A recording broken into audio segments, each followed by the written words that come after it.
They laughed at my service medal like it was a souvenir keychain from a gift shop. My brother's voice boomed over the barbecue smoke, calling it my participation trophy, while Dad Colonel Thomas Monroe, retired Marine, protector of honor, chuckled along like it was the best joke he'd heard all year. I smiled, kept my hands steady on my beer bottle, swallowed the rage like I'd swallowed sand in Kandahar, but that night, staring at the distinguished flying cross they'd mocked, I made myself a promise the next time they tried to make me small. The silence would break first. My name is Rachel Monroe, and I've flown through hell more times than my family has said grace at dinner. But standing in my parents' backyard that 4th of July, watching the smoke from Dad's grill twist into the Carolina humidity, I might as well have been invisible. There she is, the office pilot. Ethan's voice cut through the Leonard Skynerd bleeding from the speakers. My older brother stood near the cooler, his University of South Carolina football jersey stretched tight across the gut he'd earned since his glory days ended. Tell everyone about your latest mission. Rach.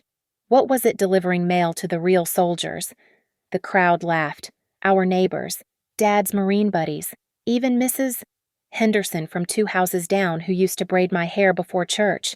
They all laughed like Ethan had just delivered the punchline of the century. I kept my face neutral, a skill honed through countless briefings where showing emotion meant weakness. The medal in my pocket, the distinguished flying cross I'd stupidly brought, thinking maybe this time would be different, felt heavier than my full flight gear. Something like that, I said, voice steady as my stick during a sandstorm landing. Dad flipped burgers with military precision, his broad shoulders still carrying that Marine bearing even at 63. He glanced my way, and for a second, I thought I saw something recognition, maybe even pride. But then Ethan started up again.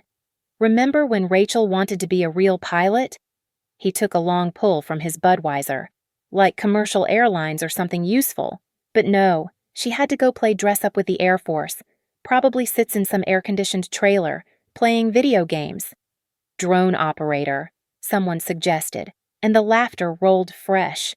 My mother, Elaine, materialized at my elbow with her practiced smile, the one that had survived 38 years of Marine Corps social functions. Rachel, honey, could you help me with the potato salad, code for escape while you can? But I didn't move. I watched my father actually laugh at Ethan's performance.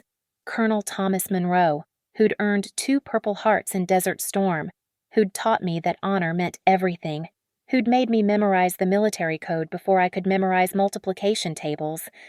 He stood there in his Semper Fi apron and validated every word my brother said with his silence. At least she's got a steady paycheck. Dad finally offered, like I was some desk clerk at the DMV. Benefits are good in the Air Force. Benefits. Like I'd joined for the dental plan. The fireworks started early, some kids down the street getting impatient for darkness. Each pop made my shoulders tense, muscle memory from nights when those sounds meant something different. But nobody noticed. Nobody ever noticed. Show them your medal. Rach. Ethan called out, somehow knowing. He must have seen me fidgeting with it. The one you got for, what was it? Perfect attendance. I pulled it out slowly. The distinguished flying cross caught the afternoon sun, its bronze cross gleaming, for valor and extraordinary achievement in aerial flight. I'd earned it on a classified extraction mission, pulling out a SEAL team under heavy fire, flying so low through a mountain pass that my rotor wash kicked up rocks that cracked my windscreen. 3 hours of flying by instruments and instinct, fuel running critical, 12 lives hanging on my ability to thread a $60 million aircraft through hell. Pretty, Mrs. Henderson said, like I'd shown her costume jewelry. They give those out for everything now, Dad added, not even looking at it properly. Participation trophies, basically, not like in my day. The rage that bloomed in my chest was familiar. I'd felt it in combat, that cold fire that made everything crystal clear. But this was worse. This was family. That night, after everyone had gone home and the yard reeked of gunpowder and grease, I sat in my childhood room. The walls still held my recruitment poster, now ironic. Aim high, it said. I held my medal up to the moonlight streaming through the window, traced its edges with my thumb. They'd laughed at this, at me, at the nights I'd flown through surface-to-air fire, at the lives I'd saved, at the classified missions I couldn't even defend myself with. I made myself a promise then, staring at that medal. The next time they mocked my service, the next time they made me feel small in my own family home, I wouldn't swallow it. I wouldn't escape to help with potato salad. The silence would break, even if I had to shatter it myself.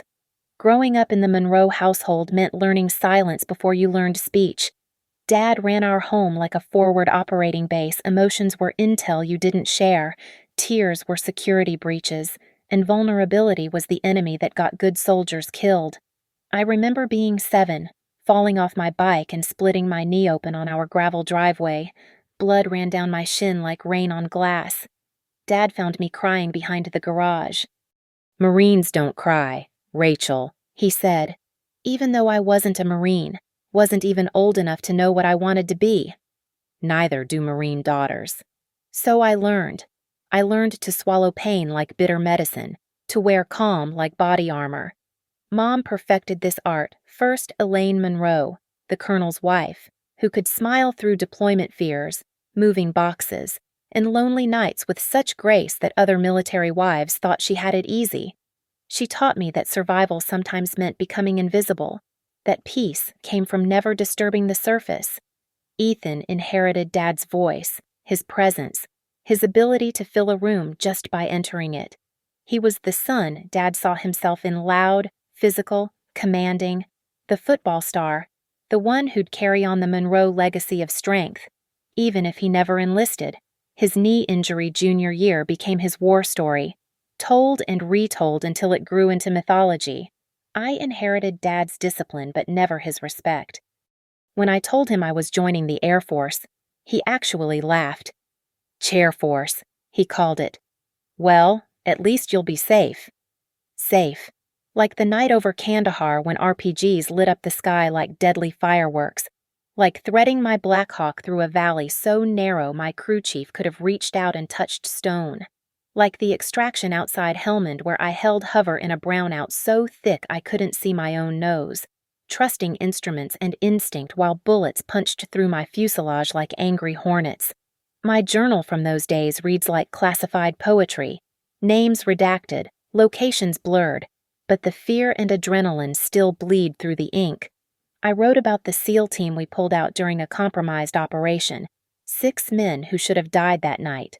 Their leader, call sign, Havoc, shook my hand afterward, his grip still trembling from adrenaline. "Ghost Hawk 1, he said, using my call sign like a prayer. "You've got balls of steel, ma'am." But those stories stayed locked in classification levels my family would never reach. When I came home on leave, wearing my service dress, the ribbons might as well have been decorative. Mom would ask how I was enjoying the Air Force, like it was summer camp. Dad would grunt approval at my rank insignia, then spend 3 hours dissecting Ethan's latest sales presentation like it was the D-Day invasion, the day I received the Distinguished Flying Cross. I called home. Mom answered, distracted by something on TV. "That's nice, dear," she said when I told her. "Your father's at the hardware store. Ethan just got promoted to regional manager. Isn't that wonderful?"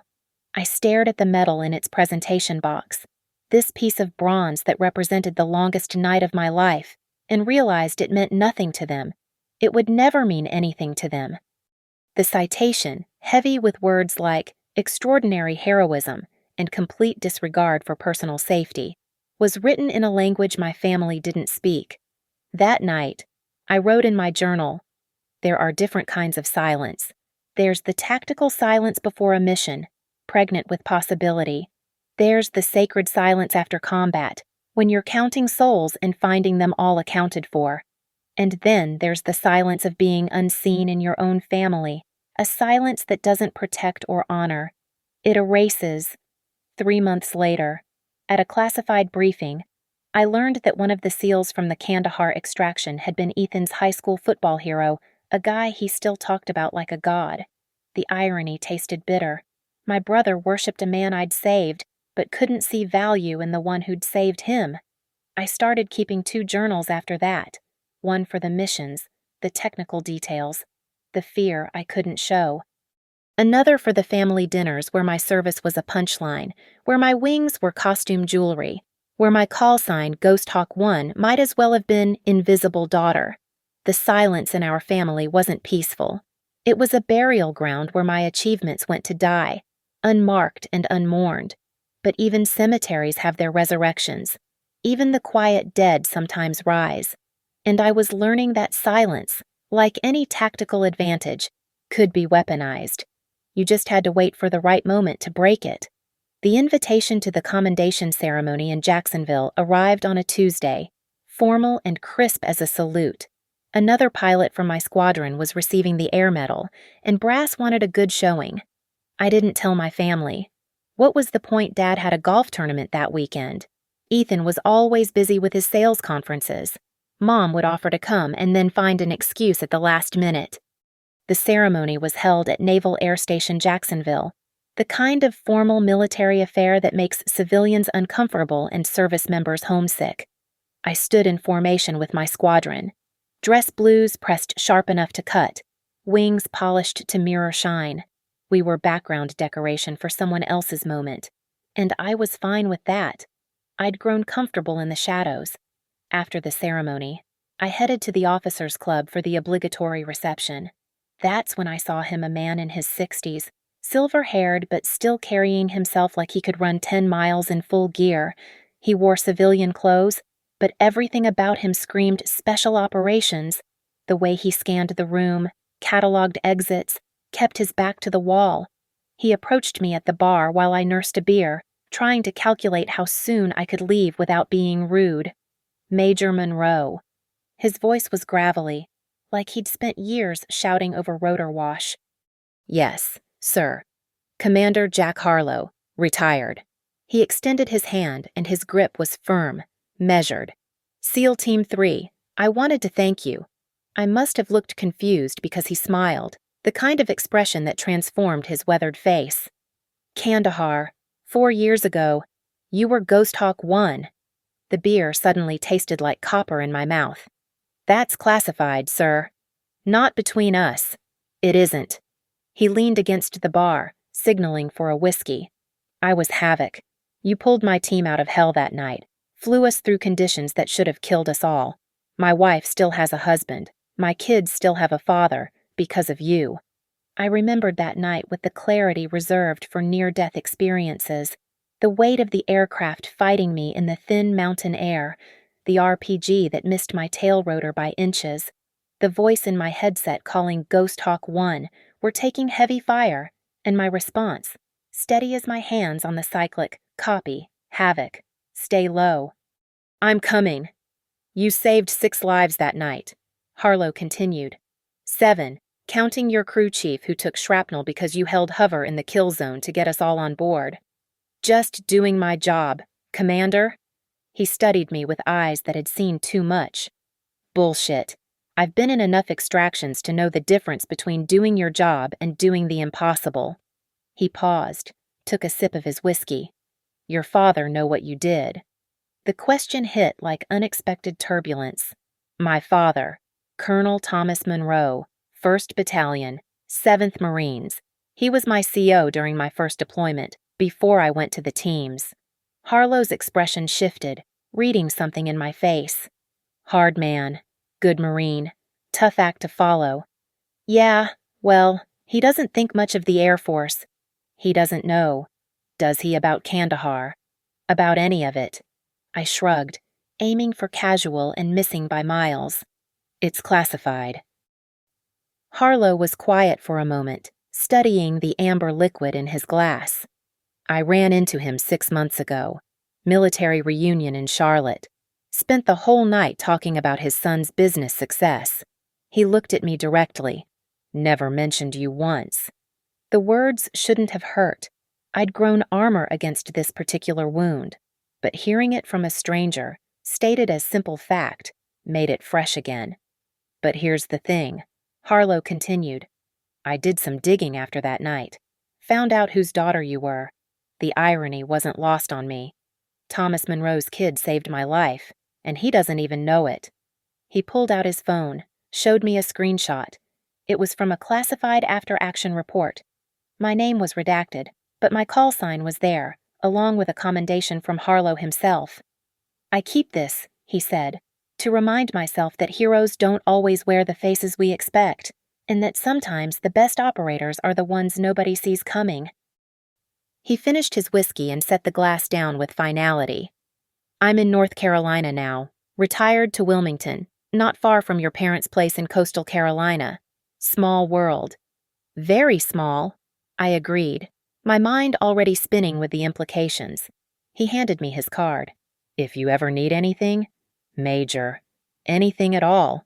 He started to leave, then turned back. You know, your dad's having his 60th birthday party next month. Big military reunion thing. I got an invitation. You're going. Wasn't planning on it. He smiled, and this time it had an edge. But maybe I should reconsider.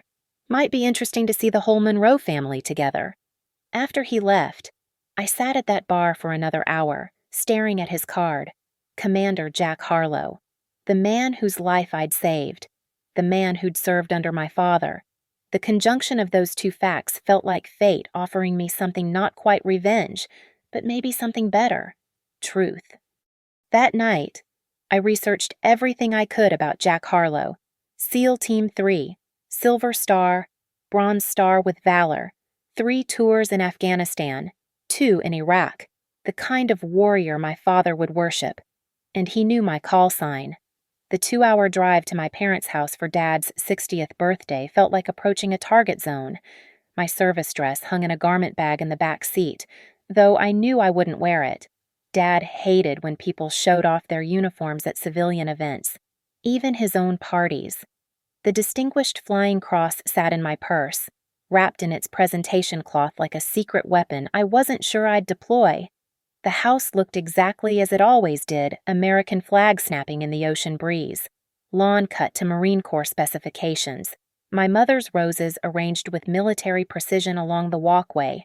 Cars already packed the driveway and spilled onto the street. I recognized most of them Dad's Marine buddies, Ethan's business partners.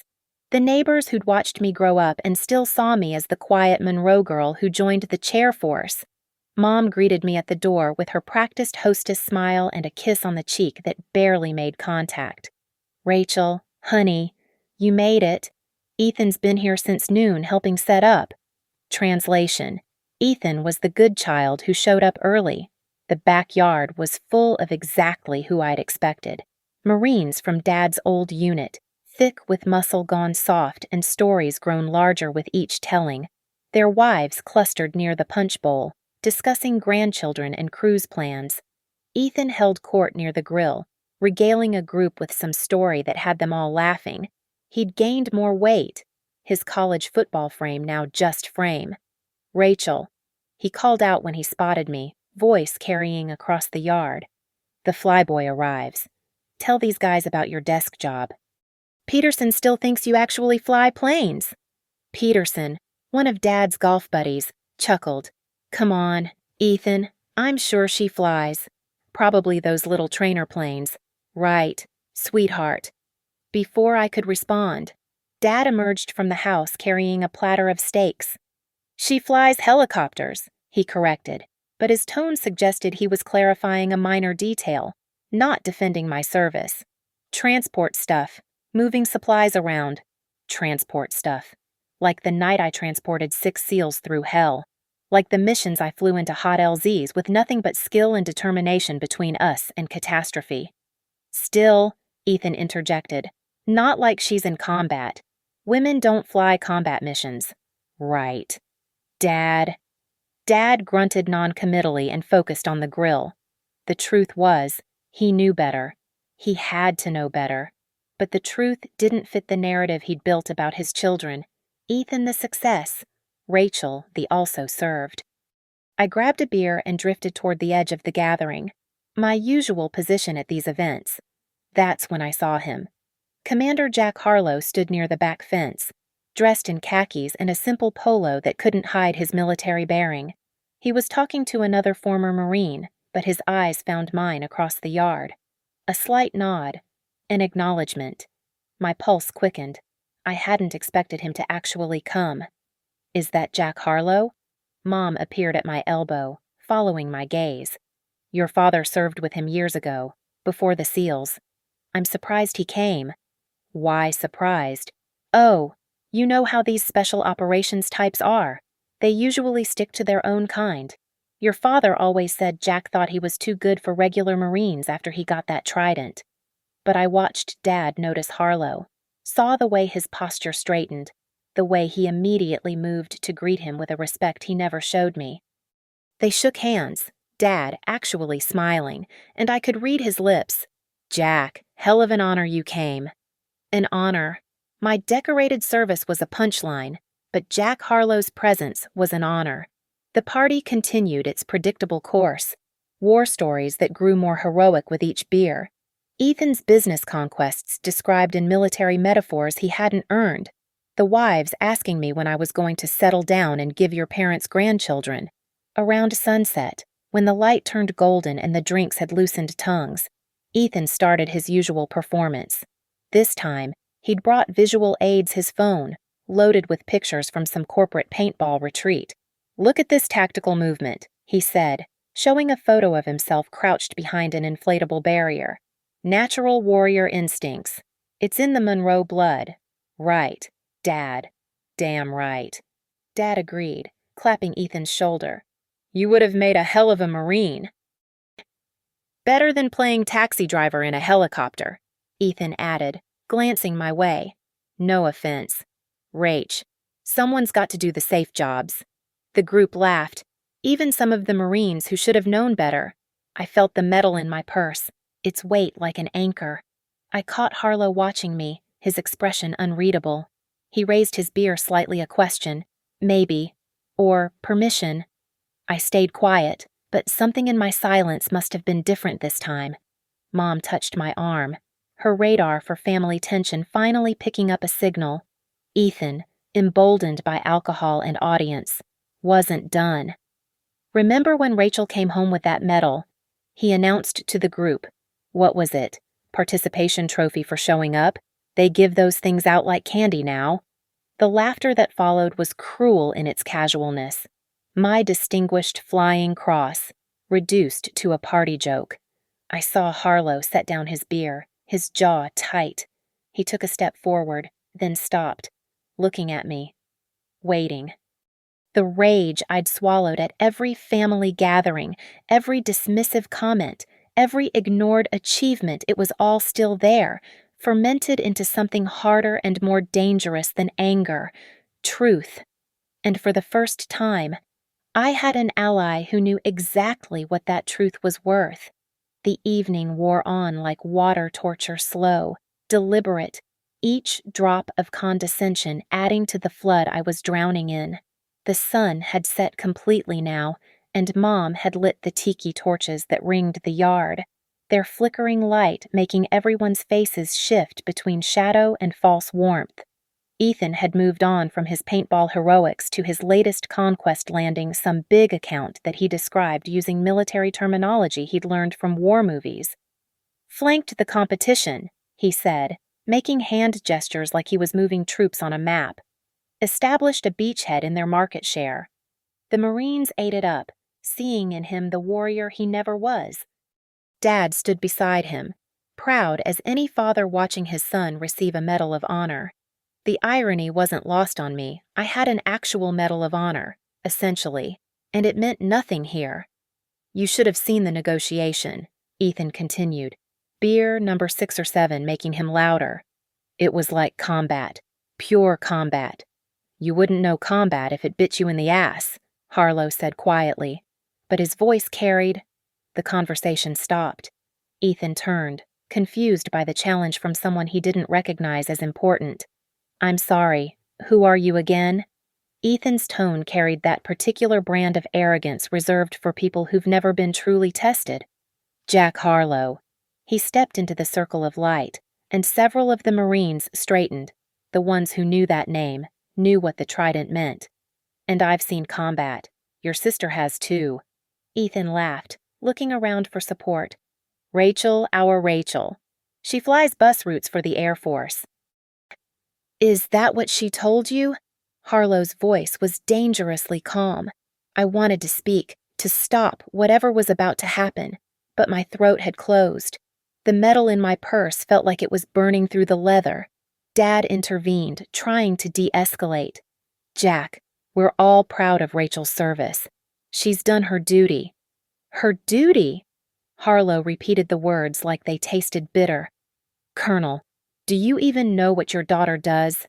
She's a transport pilot, Dad said, but uncertainty crept into his voice. Logistics. Support operations. Support operations. Harlow pulled out his phone. Let me tell you about a support operation. 4 years ago, Hindu Kush Mountains. My team was compromised, surrounded. Air support was 20 minutes out, but we had maybe 5 before they overran us. The backyard had gone completely silent. Even the neighbors were listening now. Then this voice comes over comms. Female pilot, call sign Ghost Hawk 1. Says she's 15 minutes out, but she'll make it in 10. Impossible, I thought. The route she'd have to fly, the speed she'd need, it was suicide. He looked directly at me, and I shook my head slightly. Don't. I tried to convey. Not like this. But he continued. She made it in 8. Flew that bird through a valley so narrow the rotors were throwing sparks off the cliff walls. Came in hot to a landing zone that was nothing but rocks and rifle fire. Held hover while we loaded, taking hits the whole time. Her crew chief was bleeding, her windscreen was cracked, and she was flying by instruments because the dust was so thick. Ethan tried to interrupt. That's a great story, but... Shut your mouth, son! The command in Harlow's voice was absolute. I'm talking about the night your sister saved 6 Navy SEALs, my brothers, my team. Dad's face had gone pale. That's not... Rachel flies transport. She flies Black Hawks, Colonel. And that night, she flew one through hell itself. Harlow's voice rose. Your daughter has a distinguished flying cross. Do you even know what that means? What it takes to earn that? The silence that followed was suffocating. I could feel everyone staring at me, seeing me for the first time, or maybe just seeing a stranger where they thought they knew someone. Why didn't you say anything? Dad's voice was hoarse, directed at me. I found my voice finally, though it came out steadier than I felt. Would you have believed me? Of course, really, I cut him off, years of silence breaking like a dam. The same way you believed I deserved respect, the same way you believed my service was more than a punchline for Ethan's jokes. Mom tried to intervene. Rachel, honey, we didn't know. Because you didn't want to know. I pulled the medal from my purse, held it up so the torchlight caught its bronze surface. This isn't a participation trophy. I earned this. I earned it flying missions you can't imagine, saving lives you'll never know about, serving with honor you refuse to see because it doesn't match your idea of what a warrior looks like. Ethan, alcohol and embarrassment making him cruel, scoffed. So you had one good night. One night, Harlow stepped closer to him, and even drunk, Ethan had the sense to step back. Your sister has flown over 200 combat missions. She's been shot at, shot down, and got back up to fly again. She's saved more lives than everyone at this party combined. He turned to address the whole gathering. You want to know about warriors about courage? It doesn't always look like a recruiting poster. Sometimes it looks like a woman who does impossible things and then comes home to family that treats her service like a joke. Dad finally spoke, his voice breaking. Rachel, I didn't know. You didn't want to know, I repeated. It was easier to believe Ethan's fantasy military career than acknowledge my real one. The party was effectively over. People started making excuses to leave, uncomfortable with the raw truth that had shattered the evening's carefully maintained facade. But Harlow wasn't done. He walked over to me, stood at attention, and then did something that stopped everyone still moving. He removed his SEAL team cap and bowed his head. "Major Monroe," he said formally, "it remains the honor of my life that you brought my team home." One by one, the other veterans at the party, the real ones, the ones who understood, began to follow suit. They removed their covers, their caps, and nodded to me with the respect I'd earned but never received. Dad stood frozen, his Marine Corps cap in his hands, watching his world reorganize itself around a truth he'd been too proud to see. The first firework exploded overhead, a chrysanthemum of red and gold that illuminated everyone's faces in sharp relief. For a moment, we all stood frozen in that artificial daylight, the truth hanging between us like shrapnel. Then Ethan, drunk and desperate to reclaim his moment, raised his beer toward the sky. "To real soldiers," he shouted, his voice cracking with false bravado. "Not the ones who just push buttons from safety to the boots on the ground. The real warriors who—" "Stop!" Harlow's voice cut through the night like a blade. He stepped forward, removing his cap completely now, and the other SEALs and Marines who'd started to follow his lead watched in silence. "You want to toast real soldiers?" Harlow's voice was deadly quiet, but it carried across the yard. "Then bow your head, son. You're talking about the pilot who saved my team in Kandahar, the one who flew through a hellstorm of RPG and small arms fire to pull us out." The beer bottle trembled in Ethan's hand. "That's not, she doesn't—" "Call sign Ghost Hawk 1, I said, stepping forward. My voice was steady now, years of command presence finally serving me in my own backyard. "November 7, 2021. Grid reference classified. 6 souls recovered. 0 casualties, though not for lack of the enemy trying." Another firework burst overhead, green this time, and in its light, I saw my father's face crumble. "I didn't bring men home for applause," I continued, looking directly at him. "I did it because it was my duty, my honor, but I won't be laughed at for it. Not anymore. Not by my own family." Harlow spoke again, addressing my father directly. "Colonel Monroe, with all due respect, you trained your daughter well, maybe too well. She learned to stay silent about her achievements because you taught her that real warriors don't brag. But there's a difference between humility and invisibility." Dad's mouth opened, closed, opened again. I would have believed you, Rachel." "Would you?" I pulled the citation from my purse, unfolded it with deliberate care. "Distinguished Flying Cross, awarded to Major Rachel Monroe for extraordinary achievement while participating in aerial flight. On 7 November, while serving as pilot in command of a Black Hawk helicopter, Major Monroe displayed exceptional courage and airmanship during a critical combat search and rescue operation." My voice grew stronger as I read. "Despite heavy enemy fire and deteriorating weather conditions, Major Monroe successfully penetrated hostile airspace, navigating through a narrow mountain pass at night with minimal visibility. Her actions directly resulted in the successful extraction of 6 special operations personnel from an overwhelmed position, preventing certain capture or death." Ethan had gone pale, the beer bottle now hanging limp at his side. "You never said, 'because you never listened.'" The words exploded out of me. "Every time I tried to tell you about my service, you had a joke ready. Every achievement was a participation trophy. Every mission was playing taxi. Well, here's the truth: I've flown into more danger than you've seen in your corporate paintball games. I've made decisions that meant life or death for real people, not market shares." One by one, the other veterans stepped forward. Martinez, who'd served 3 tours in Iraq. Thompson, Force Recon Marine. Patterson, Army Ranger. They removed their covers and nodded to me with the respect I'd earned in blood and courage. "Ghost Hawk 1, Martinez said simply. "We heard about you. Your legend in the special ops community." Dad's legs seemed to give out. He sat heavily in a lawn chair, staring at his hands. "How many?" he asked quietly. "How many missions like that?" 43 extractions under fire," I said. 207 total combat missions. 3 purple hearts that I never told you about because you were too busy praising Ethan's quarterly sales reports. Purple hearts! Mom's voice was barely a whisper. You were wounded. Shrapnel twice, bullet graze once. I touched my ribs unconsciously, where the scar still marked me. But that's not the point. The point is that I've been invisible in this family for so long that you couldn't see me even when I was standing right in front of you. Harlow moved to stand beside me, a wall of support I'd never had before. Your daughter is one of the finest pilots I've ever seen. Colonel, the kind of warrior you always said you wanted your children to be. She just had the audacity to do it without a Y chromosome.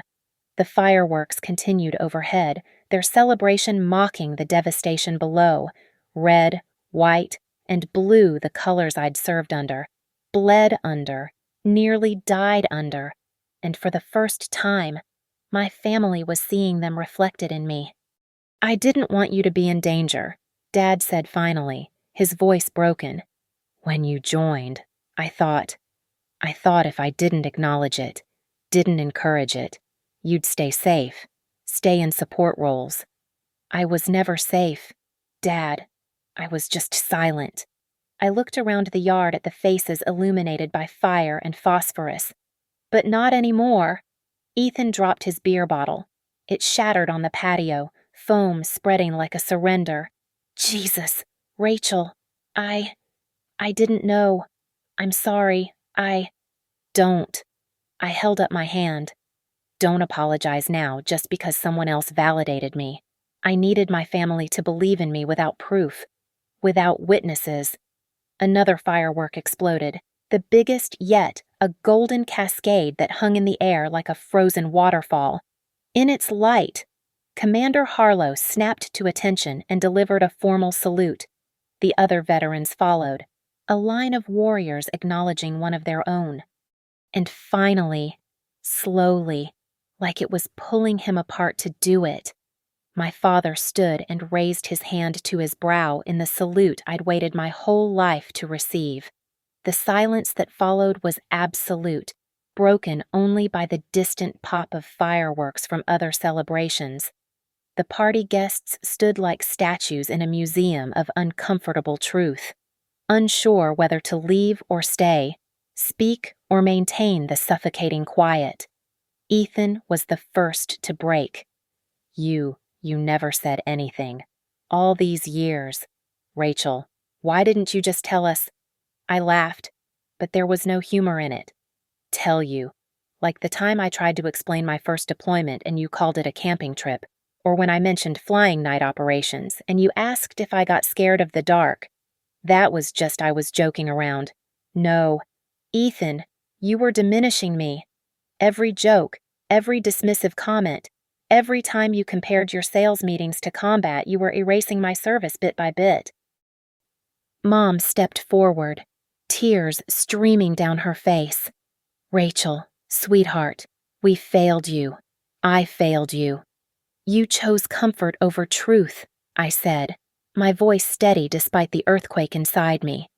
It was easier to laugh along than to challenge Dad or Ethan, easier to believe I was safe than to acknowledge I was in danger. Dad finally spoke, his voice cracked and foreign, because I didn't think they'd believe me. The words hung in the air like smoke from a crashed helicopter. I turned to face him fully, seeing him clearly for perhaps the first time, not Colonel Thomas Monroe, decorated Marine, but a frightened father who'd chosen denial over reality. What? The word came out sharper than intended. When I heard, through channels, about some of your missions, he couldn't meet my eyes. I didn't think anyone would believe that my daughter, my quiet, rule-following daughter, was doing these things, flying into hell, saving SEALs. It was easier to... You knew. The revelation hit like rotor wash, threatening to knock me over. You knew, and you still let him mock me. I didn't want them to, he said weakly.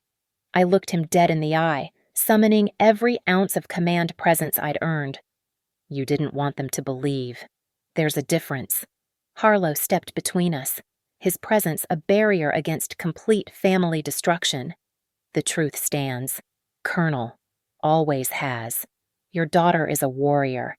She's saved more lives than most people will ever touch. The question is what you're going to do with that truth now. I reached up and unpinned the distinguished flying cross from where I'd hastily attached it to my shirt earlier, held it up to the light from the tiki torches, its bronze surface catching fire. Then, with deliberate precision, I properly pinned it to my chest, right where it belonged. No more hiding it in purses, no more shame. I earned this, I said, addressing everyone but looking at Ethan. Not through participation, through blood, through skill, through decisions that haunted me for months afterward, wondering if I could have saved more, flown faster, been better. Ethan's face crumbled. Rachel, I'm sorry. I'm so fucking sorry. I never meant earn it next time. I cut him off. Don't apologize for the past. Earn my forgiveness by being better in the future. By seeing me, really seeing me, not the little sister you've constructed in your head. Peterson, Dad's golf buddy who'd made the trainer plane comment earlier, cleared his throat. Major Monroe, I owe you an apology. I've got a nephew in the teams. If you're the Ghost Hawk one they talk about. Ma'am, you're the reason some of those boys came home. Others began to speak up, pieces of the puzzle clicking into place. Stories they'd heard but never connected to the quiet Monroe daughter. Missions that were legend in the special operations community, performed by a pilot they'd been laughing at 30 minutes ago. The Helmand extraction that was you. The night operation in the Korengal Valley. My God, you're the one who flew through that sandstorm. Each recognition was another nail in the coffin of my invisibility. Dad seemed to shrink with each revelation, the weight of his willful blindness crushing him. I protected you the wrong way, he said finally. I thought if I didn't acknowledge the danger, it wouldn't be real.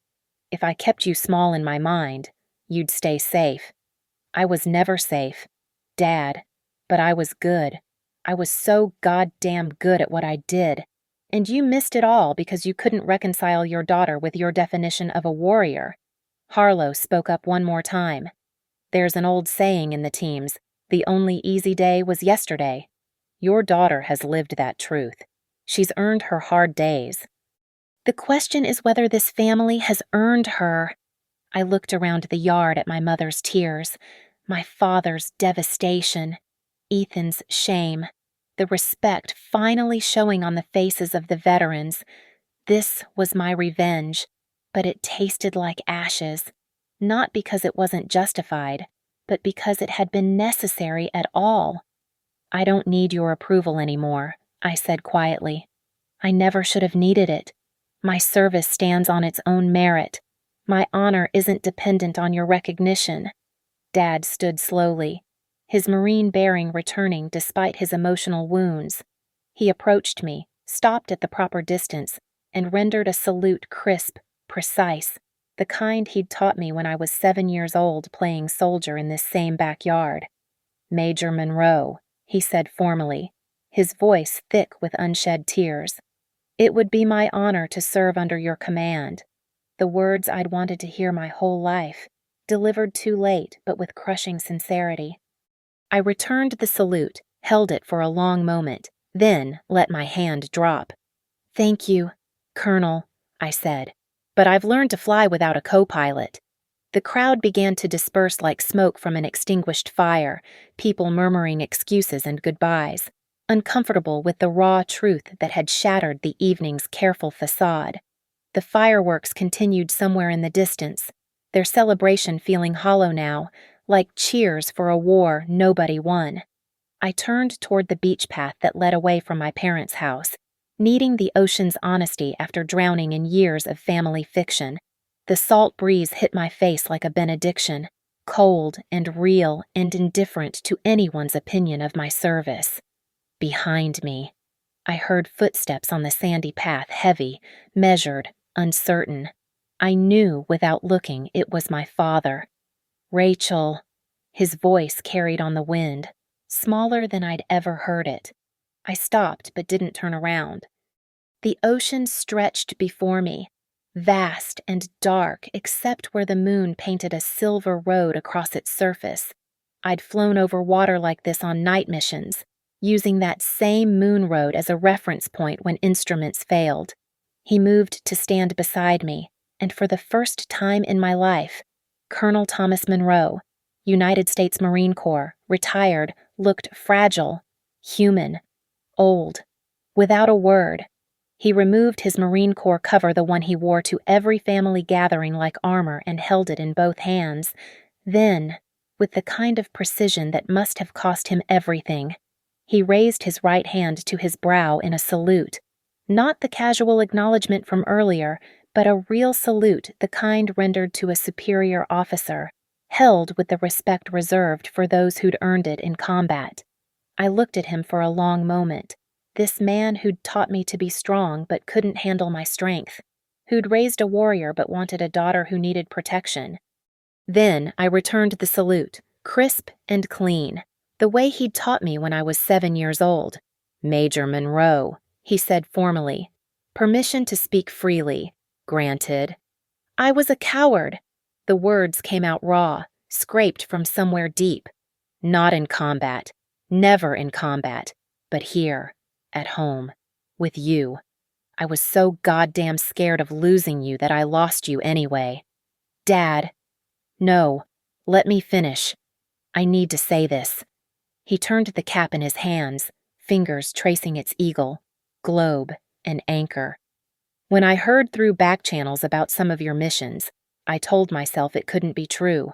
My little girl couldn't be flying into those hellholes. And if I didn't acknowledge it, maybe it wouldn't be real. The waves crashed against the shore, punctuating his confession. But you were real. You were out there doing things that would have made me proud if I hadn't been so terrified. And I let my fear turn into blindness. I let your brother mock you because his jokes were easier to bear than the truth of your courage.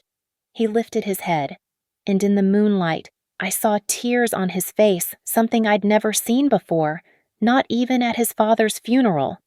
I failed you as a father, not because I didn't love you, but because I loved you wrong. I tried to keep you safe by keeping you small, and in doing so, I dishonored everything I claimed to value, everything I taught you to be. For a moment, neither of us spoke. The ocean filled the silence with its ancient rhythm, indifferent to human pride and pain. I don't need your protection anymore. Dad, I said finally. I never did. I needed your respect. You have it, he said immediately. God help me, Rachel, you've always had it. I was just too much of a coward to show it. Harlow appeared on the path, a silent shadow against the dune grass. He approached slowly, giving us space but making his presence known. No more silence, he said quietly, echoing his earlier words. The truth stands, even when it's uncomfortable, especially then. Dad straightened, finding some remnant of his military bearing. Commander Harlow, I owe you a debt. For speaking the truth, I should have spoken. For honoring my daughter when I failed to. You owe me nothing, Colonel, but you owe her everything. I turned to face both of them. These two warriors from different generations, different services, different perspectives on what strength looked like. I'm done needing anyone's validation, I said. My service record speaks for itself. My medals were earned in fire and blood. I've saved lives, completed missions, and served with honor. That truth exists, whether this family acknowledges it or not. Dad nodded slowly, accepting the judgment. Can you forgive me someday? I thought about all the family dinners where I'd been invisible, all the jokes that cut deeper than shrapnel, all the times I'd achieved something remarkable only to have it dismissed as nothing. The anger was still there, might always be there, but anger was heavy, and I'd carried enough weight in my life. Maybe, I said, but forgiveness isn't restoration. Things won't go back to how they were. I understand. No, I said firmly. You don't? Not yet. But maybe someday you will. I walked past them both, heading back toward the house where Mom and Ethan waited with their own guilt and revelations. But I stopped at the top of the dune, turned back one more time. My call sign is Ghost Hawk 1, I said. I've been a ghost in this family for too long, but ghosts have a way of haunting the living until the truth is told. Harlow nodded approvingly. The truth stands. Major. The truth stands, I repeated. And then I walked away, leaving my father on the beach with his salute and his regret, the ocean wind carrying away years of silence like smoke from a battlefield. The fireworks had ended, the false celebrations over, but for the first time in my life, I felt like I had something real to celebrate. My name is Rachel Monroe. I am a decorated Air Force pilot.